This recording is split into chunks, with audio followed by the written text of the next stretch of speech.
Oke, Pak. Sepertinya Assalamualaikum ada. Warahmatullahi wabarakatuh. Kenalkan saya Munti Rizkia. Hari ini saya akan mempresentasikan judul skripsi saya, Pengaruh Aset Tidak Berwujud Terhadap Kinerja Keuangan Perusahaan Perbankan yang terdaftar di Bursa Efek Indonesia periode 2012 hingga 2020. Secara gambaran umum, saya mempresentasikan pendahuluan, landasan teori, kerangka pemikiran, dan hipotesis, serta metodologi penelitian. Alasan saya memilih judul ini atau tertarik dengan aset tidak berwujud adalah karena adanya pergeseran mendasar yang cepat menuju ekonomi berlandasan pengetahuan, sehingga sumber nilai ekonomi tidak lagi terbatas pada produksi barang berwujud, tetapi juga pada penciptaan modal intelektual. Mengutip pendapat Pulik melalui Suwarno Cahyadi 2020 bahwa suksesnya usaha sangat bergantung pada kemampuan pemanfaatan ilmu. Oleh karena itu, masing-masing perusahaan melakukan berbagai inovasi dan strategi bisnis untuk meningkatkan kinerja perusahaannya. Pada tahun 2019, seperti ini grafik berikut, Ion dan Ponemon Institute melakukan penelitian untuk membandingkan antara aset tidak berwujud dengan aset berwujud menggunakan sampel perusahaan S&P 500 yang menghasilkan bahwa dalam 43 tahun terakhir, aset tidak berwujud telah berevolusi dari aset pendukung menjadi pertimbangan utama bagi para investor. Seperti gambar ini, di tahun 2018,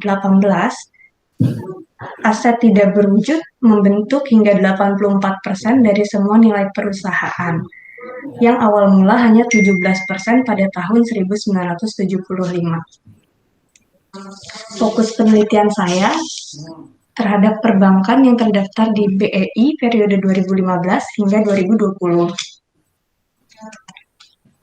Perumusan masalah yang pertama yaitu apakah aset tidak berwujud berpengaruh terhadap kinerja keuangan.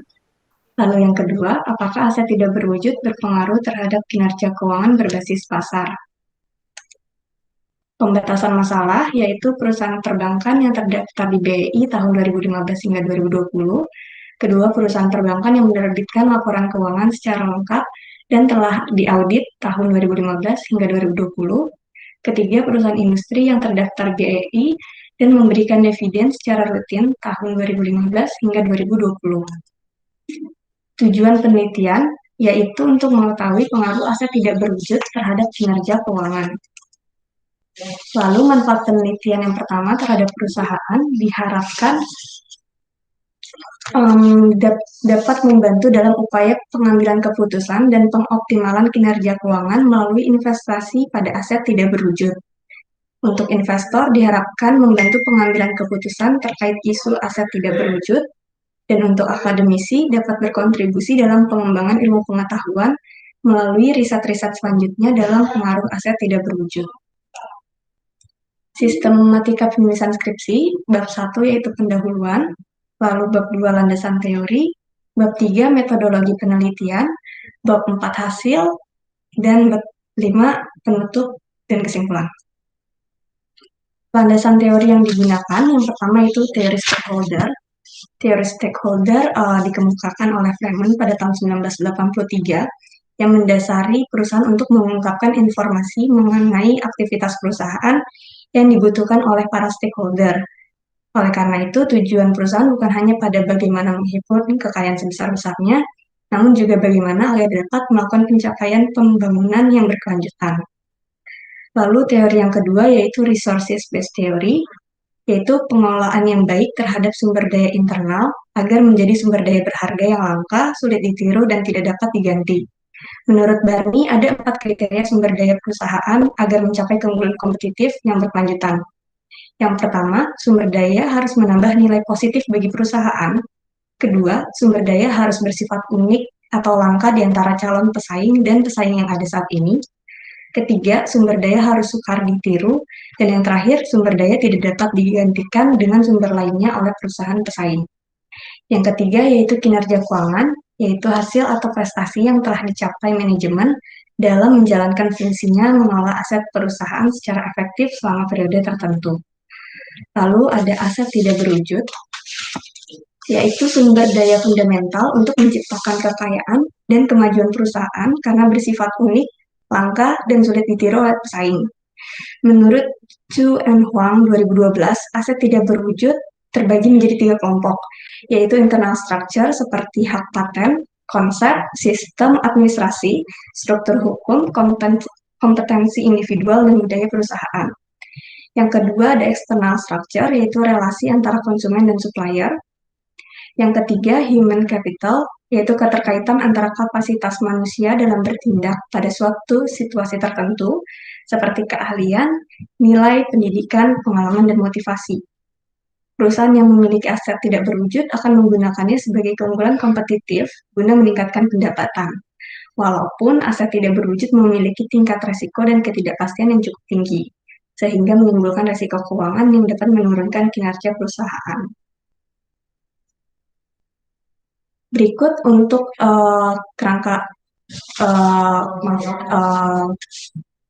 penelitian terdahulu, ada Maditinos, Menzava, Gamiuni, Andriani, Mohanik, dan sebagainya. Untuk penelitian saya, jurnal rujukan utamanya berdasarkan dari Suwarno Cahyadi di tahun 2020. Di sini perbedaan, saya memodifikasi untuk sampelnya, di mana sebelumnya beliau menggunakan sampelnya perbankan tahun 2012 hingga 2017, dan saya sekarang menggunakan sampel perbankan juga, namun tahun 2015 hingga 2017. Untuk kerangka pemikirannya, variabel independennya di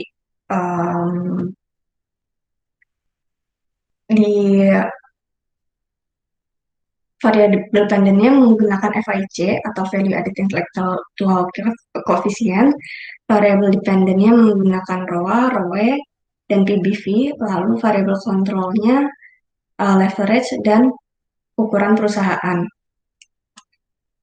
Pengembangan hipotesis, untuk yang pertama, aset tidak berwujud berpengaruh positif terhadap ROA.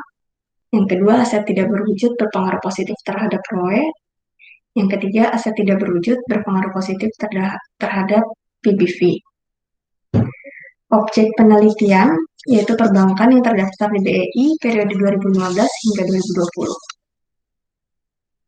Desain penelitian saya menggunakan kuantitatif dengan jenis asosiatif, di mana menguji dan menganalisa pengaruh variabel independen, yaitu aset tidak berwujud, terhadap kinerja keuangan sebagai variabel dependen.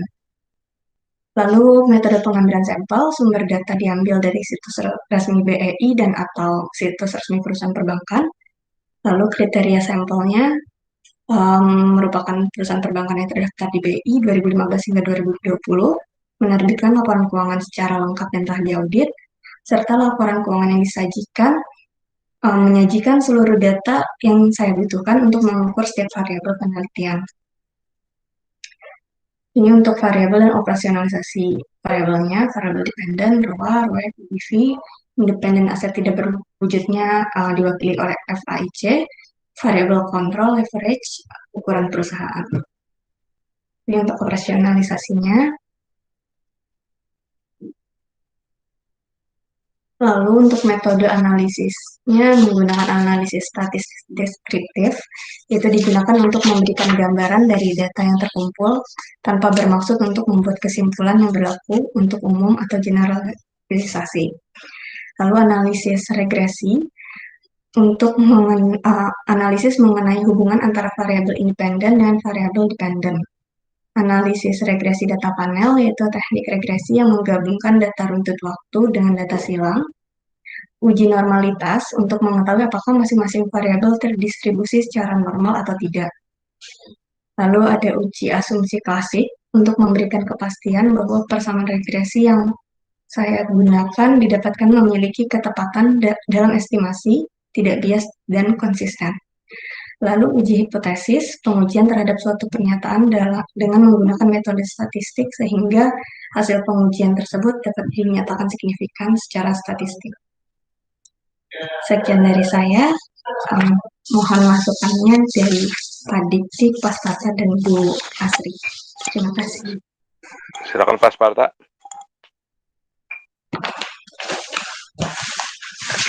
Terima kasih. Assalamualaikum warahmatullahi wabarakatuh. Waalaikumsalam. Saudari Munti Suwandi ya. Selamat saya sudah sampai di sini ya. Saya tanya itu hasil Tunitin berapa persen? Kenapa? Tes Tunitin. Hasil tes Tunitin coba ditayangkan, ada nggak tes Oh, Tunitin? ada Pak, sebentar. Berapa persen? 23 Pak. 3, oke. Saya percaya aja, nanti kan terakhir saat ujian itu saya cek lagi itu. Nah, yang pertama kamu kan aset tidak berwujud ya. Aset tidak berwujud Iya ini Pak. itu definisi sisi keuangan atau sisi akuntansi kamu ambil ini? Kenapa? Aset tidak berwujud Putus-putus Pak, itu maaf. konsep aset tidak, mungkin kamu yang keputus kali, suara kamu bersih aja. Aset tidak Suara berwujud Bapak yang konsepnya konsep keputus-putus. enggak, kok kamu jelas tuh. Kalau sudah mau jelas berarti Saya suara saya jelas, jelas juga. apa di sinyal di Munti mungkin? Iya, kok sinyal kamu itu yang itu. Sinyal kamu nggak benar tuh. Saya jarang yang terputus sinyal saya. Coba ada kamu cek lagi. Saya tinggalnya dekat towernya towernya ini wifi-nya Bineka di BSD. Jarang sinyal terputus sih. Coba Mukti, kamu halo, hilang malah Mukti. Halo, halo Mukti. Halo Pak, iya udah jelas Pak. Iya, sinyal kamu tuh, bukan sinyal saya tuh ya. Iya maaf Pak. Bukan saya. Jadi saya mau tanya lagi, itu konsep intangible asset, konsep di sudut pandangan keuangan atau akuntansi? Keuangan Pak. Keuangan. Kamu kan akuntansi kan? Kamu akuntansi kan? Iya kan? Iya Pak. Iya. Kenapa nggak pakai konsep akuntansi? Intangible asset-nya. Ini sih saya nanti ngambilnya dari laporan keuangannya Pak. Laporan keuangan itu akuntansi itu. Iya. Konsep intangible asset-nya itu yang kamu pakai itu di mana itu? Kalau di akuntansi apa konsep intangible asset itu? Konsep intangible asset akuntansi apa? Yang HCE ditambah EC gitu ya Pak. Apa tuh? AC itu apa tuh? Human biaya pada human bukan, terus bukan konsep akuntansi itu bukan konsep akuntansi itu. Coba di KISO, coba lihat KISO itu intangible asset apa namanya? Apa maksud intangible asset? KISO. ya Pak. Coba di KISO apa? Intangible asset itu apa?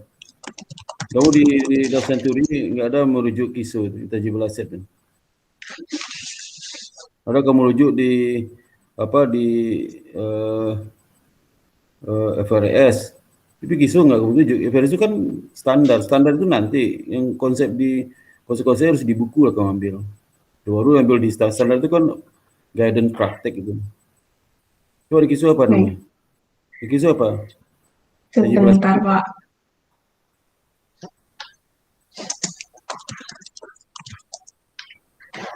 Ini akuntansi tapi melenceng mana-mana nih.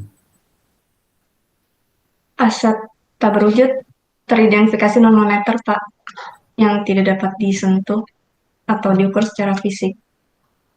Apalagi? Ini kalau dari menurut KISO seperti itu.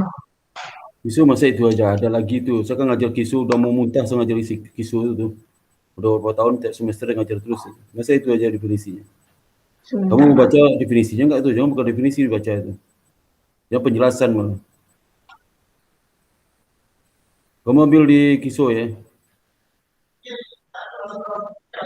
Halo? Halo, iya Pak. Ambil di KISO. Iya. Konsep aset itu ambil di KISO. Kamu mau pakai buku KISO tapi nggak ngerti buku KISO. Ambil buku KISO terus juga. Oh ini juga ini Pak Untung. Itu Mbak Ulan. Ya Bapak. Iya Bapak. Tolong dikirim ke saya itu jangan PDF ya. Word so bisa saya kasih catatan di ini, nggak bisa kasih catatan, kirim PDF dalam bentuk Word ya. Iya benar, saya nggak bisa ngasih komen. Kalau Word kan kita bisa ngasih komen ya untuk revisi. Iya, so berapa kali saya bilang. Dulu saya minta juga kalau PDF. bisa yang Word-nya ya, yang dikirim. Baik Bu. Baik, Ini Pak. mau diperiksa apa enggak? Udah saya biarin aja nih. Ya. Itu, buka lagi videonya. Siapa itu yang si Munti mana? Iya, Pak. Mana videonya? Di sini, Buka. Pak. Jangan tutup videonya. Enggak, saya nggak tutup, Pak. Buka aja videonya. Maka kalau ujian itu tolong ditanya dulu ke mahasiswanya, kalau balik di rumah silakan datang ke IBS. Pakai WiFi IBS. Ini kan mengganggu sekali nih. Nah, mana video kalau buka video kalau dibuka berarti dibatalkan aja ujiannya itu. Video saya muncul, Pak. Nggak ada muncul, kamu Saya- lemah sinyal tuh. Nggak ada muncul tuh. Sinyal lemah sekali itu. Buka Munti videonya. Mas, Saya buka kamera, Pak. nggak ada, buka si Asri, bisa lihat nggak video Asri? Si Munti. Asri lihat nggak video si Munti? Asri? Bu Asri? Terlihat Pak, terlihat Lihat. videonya Munti di saya terlihat Pak. Ya. Nah itu, coba deh ya. Hmm. Jadi itu kamu pakai teori konsep teori intangible asset itu di buku Kiso ya. Udah jadi siapa saja. Terus itu di teori itu di intangible asset. Kemudian kamu pengukurannya seperti apa intangible asset itu? Pengukuran seperti apa pengukurannya? Pengukurannya pakai value added intellectual coefficient, Pak. Itu bukan, kalau di intelektual itu yang mana tuh? Intelektual seperti intangible asset mana? Kamu kalau intelektual bilang intelektual, jangan intangible asset dong.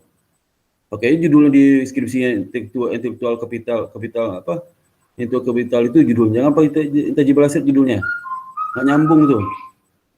Kalau intangible asset itu ya sesuai dengan reputasi lah. Tapi kalau intangible asset beda, intangible asset dengan intelektual kapital beda itu, bisa menyesatkan judul skripsimu ini. Kalau bilang intelektual kapital bilangnya tuh jangan intangible asset judulnya. Berarti nggak? Iya, paham, Pak. Jadi beda lah, intelektual kapital kasih itu intangible asset. Kamu kan bagian dari itu. Udah di bagian dari intelektual kapital yang sudut pandang bukan intangible asset, itu beda lagi itu ya. Karena intangible asset yang masuk ada seperti SDM itu mana ada di intangible asset aku itu. Kan faktanya ada itu. Nah, jadi itu jangan pakai intangible asset judulnya. Iya, Pak. Kemudian juga di bab 2 itu pengukuran kamu jelas tuh, pengukuran nggak ada kamu jelaskan itu. Pengukurannya seperti apa? Intellectual capital apa itu ukurannya? Capital itu ada pendekatan siapa, kamu pakai yang mana kan? Iya kan? Iya, Pak. Diganti judul jangan di bab 2 pun jangan intangible asset judulnya. Iya, Pak. Kan ini penelitian akuntansi udah banyak saya yang bisa baca karena malas saya baca itu. Di belok-belokan padahal nggak ada hubungannya itu. Ya, pengukuran suka dia aja. Kalau itu bilang itu kapital ya.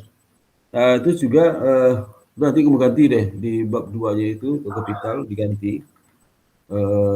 Jadi intangible asset ganti itu kapital ya. Nah, kemudian juga di di dalam bab 3 ya, bab 3 itu definisi variabelnya kamu jelaskan lah, jangan langsung ke tabel aja tuh, langsung tabel, jelaskan lah definisi variabelnya yang mana kamu pakai itu, langsung tabel per poin, ini bukan per poin ini ya, bukan per poin. Jelaskan lah, misalnya seperti dependent variabelnya intellectual capital itu apa definisinya, jelaskan, kemudian pengukuran yang apa yang kamu gunakan, ya, formulasi baru tabelnya, tabel definisi personal. Main tabel itu semuanya tak pakai tabel aja lah, seperti latar belakang pakai tabel aja, nggak usah penjelasan. Nanti bab 2 pakai tabel aja lah. Tabel itu ringkasan dari penjelasan, Mbak. Ya, ngerti nggak maksudnya? Iya, Pak. Nggak ada dalam paper ilmiah itu nggak ada tabel itu, tiba-tiba tabel aja, nggak ada. Kecuali bikin PowerPoint. Ya, ngerti nggak? Jadi sama ke ekspedisi penelitian terdahulu juga sama tiba tabel, nggak ada penjelasan apa. Kalau tabel mah kenapa nggak bikin tabel semuanya aja, sekalian juga tabel semua. Usah pakai PowerPoint aja, PowerPoint kamu pindah aja ke laporan penelitian semua, biar jelas tuh. Ini laporan itu harus cerita loh, cerita. Baru nanti ringkasan lihat tabel, ringkasan prinsipal lihat tabel gitu, itu loh. Ringkasan prinsipal lihat tabel mau berapa, baru bisa periksa parabel untuk ringkas lihat tabel mau berapa, gitu. Dibuat tabel semua itu ya. Juga Iya, Pak. gambar seperti gambar gambar ini, gambar terkait dengan kerangka pemikiran juga gambar nggak ada penjelasan. Padahal ada dua tuh, gambar penelitian itu harus ada dua penjelasan. Pertama, kerangka penelitian, kedua menjelaskan variabel independen sama dependen. Itu boleh dijelaskan tuh. Di bab 1, variabel independen apa, dikira hubungannya seperti apa. Itu jelaskan tuh. Di gambar aja tuh. Kalau di buku panduan skripsi sudah jelaskan itu. Kan saya bikin sudah jelaskan, tapi gambar-gambar, bikin gambarnya semua ya, nggak usah penjelasan lah. Jadi nggak bisa membedakan antara laporan sama bahan presentasi ya, bahan presentasi. Ya, jadi itu di dalam bab 3, bab 2 itu teorinya intelektual kapital saja ya, jangan intangible asset menyesatkan itu ya. Kamu Iya. ya asetnya bukan yang dimasukkan akuntansi itu. Jadi bahasa ilmu keuangan tuh ya, ilmu keuangan. Ilmu keuangan adopsi oleh bagian akuntansi. Akuntansi karuan tuh ya, kapital intangible asset. Mumat saya baca itu ya. Itu selain ilmu dari keuangan sebenarnya itu ya. Baik, Pak. Iya. Ya, judul ganti aja. Kemudian juga di bab 2 itu kamu jelaskan lah kita sebelumnya itu ya, masing-masing penelitian satu linia ya, jelaskan aja lah biar tahu misal kamu baca jurnalnya enggak, misal penelitian A atau berapa diteliti, topiknya apa, sampel populasi di mana, sampel ada berapa, perlu penelitian berapa, itu variabel berapa. Lebih detail tuh daripada tabel kan singkat aja tuh. Makanya lemah dalam analisis tuh, karena nggak bisa membandingkan penelitian sebelumnya dengan penelitiannya, dengan penelitian yang melakukan ya, itu. Jadi itu ya, di bab 3 itu juga kamu tambahkan gitu penjelasan masing-masing variabel di independen, dependen. Saya lihat juga nggak ada penjelasan nih, poin-poin aja, pointer aja tuh di dalam Baik, dalam Pak. bab 3 terkait definisi variabel, mana definisi variabel 3 saya lihat dulu ya. Saya nggak bisa kasih catatan, jadi terpaksa kursor saya tarik atas bawah. Kalau Word kan enak tuh, begitu saya kasih note saya kan gampang saya cari. Ini kan saya tarik lagi bawah.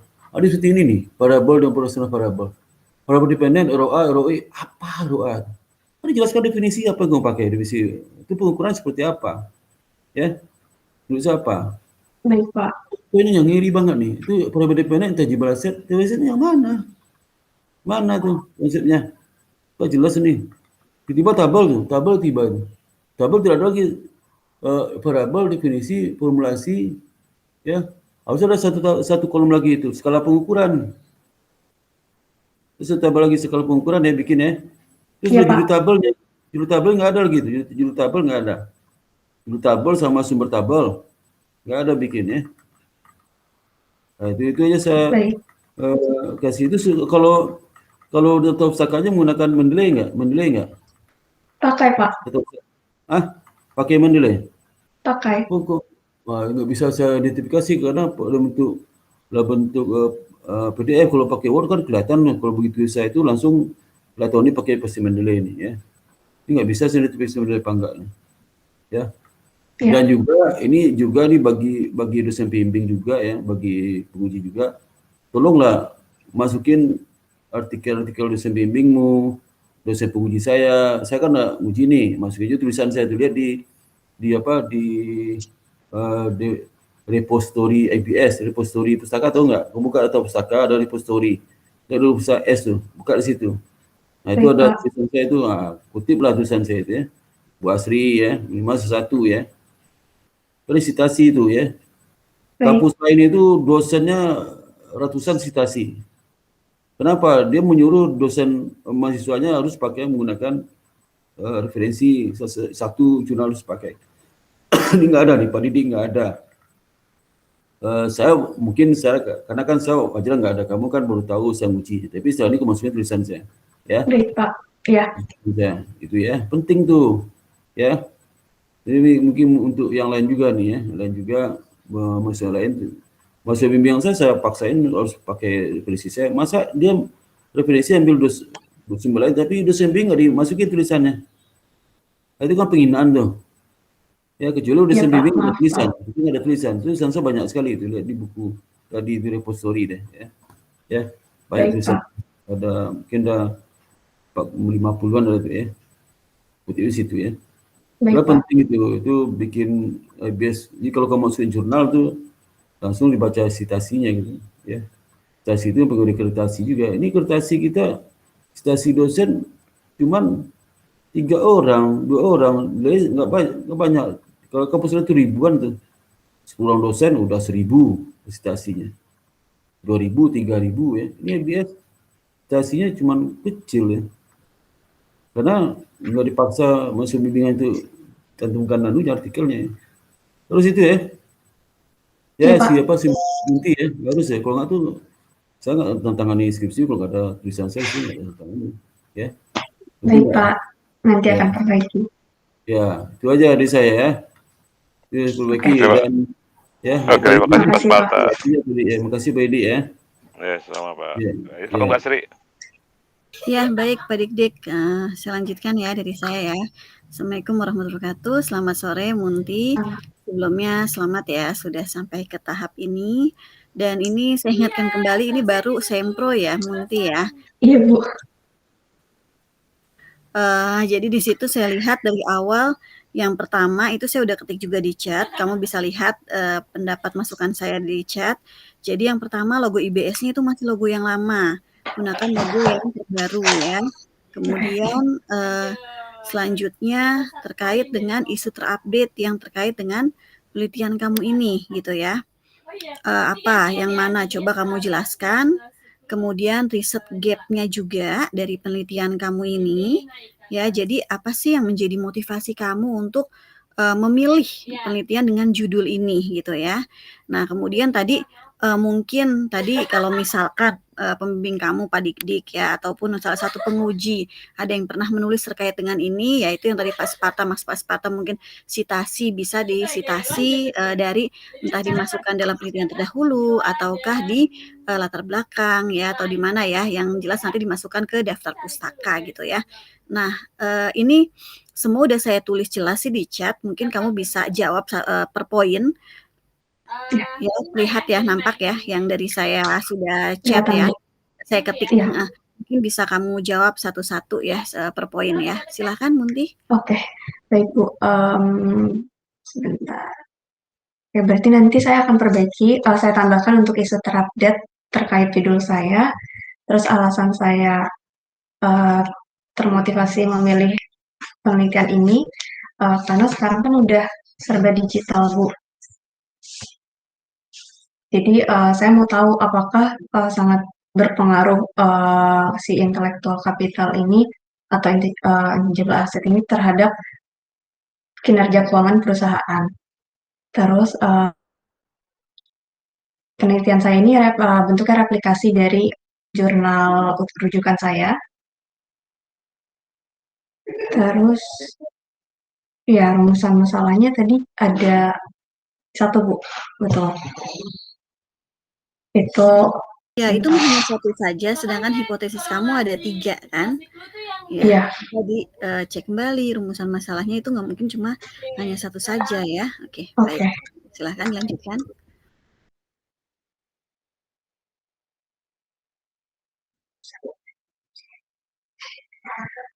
Ya, silakan. Oke. Nanti akan saya update untuk rumusan masalahnya. Terus akan saya perbaiki juga untuk urutan penelitian terdahulunya. Untuk kriteria sampel itu untuk industri perbankan Bu, yang terdaftar di BEI tahun 2015 hingga 2020.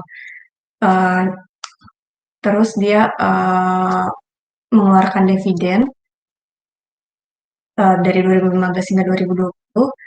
Dan untuk data yang saya butuhkan disajikan seluruhnya oleh perbankan tersebut.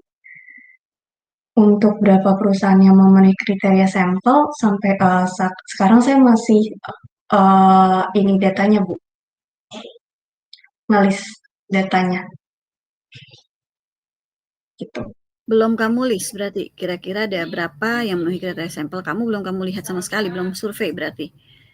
Saya lagi pindahin data dari laporan keuangan ke Excelnya. Enggak, kamu lihat perusahaannya. Perusahaannya berapa total dari perusahaan yang memenuhi kriteria sampel penelitian kamu? Oh, total perusahaan ada 48, Bu.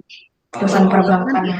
itu sudah memenuhi kriteria sampel atau masih kamu akan sortir lagi nantinya? Akan disortir lagi. Oh, oke, baik. Kemudian tadi riset gap kamu apa?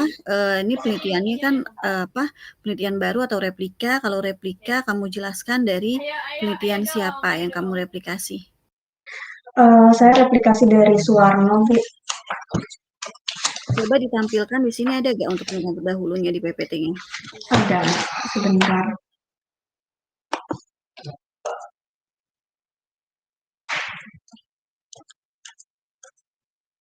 Yang nomor 9,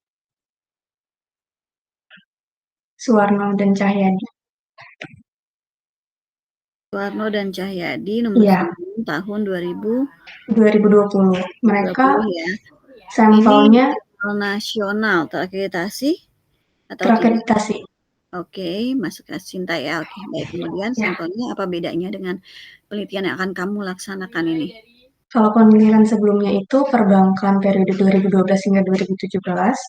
Kalau yang saya sekarang 2000 perbankan juga, tapi 2015 hingga 2020. Gitu, Bu. Oke, baik. Jadi perbedaannya dari variabelnya juga ya di sini ya. Beda ya dengan yang sebelumnya kan. Nah, di Iya. sini kamu jelaskan apa perbedaan variabelnya, bukan hanya tahunnya tetapi variabel yang digunakan ya. Nah, di sini saya belum melihat link and match-nya sih sebenarnya. Jadi link and match-nya dari judul penelitian beserta dengan isu-isu terupdate yang memotivasi kamu untuk kamu memilih penelitian ini gitu ya. Kemudian yang selanjutnya juga untuk di landasan teori nggak usah memasukkan rumus, karena rumus itu di metodologi penelitian nantinya ya, ketika kamu melakukan analisis dan pengumpulan data dan analisis data penelitian ya. Oke, baik. Baik, Bu.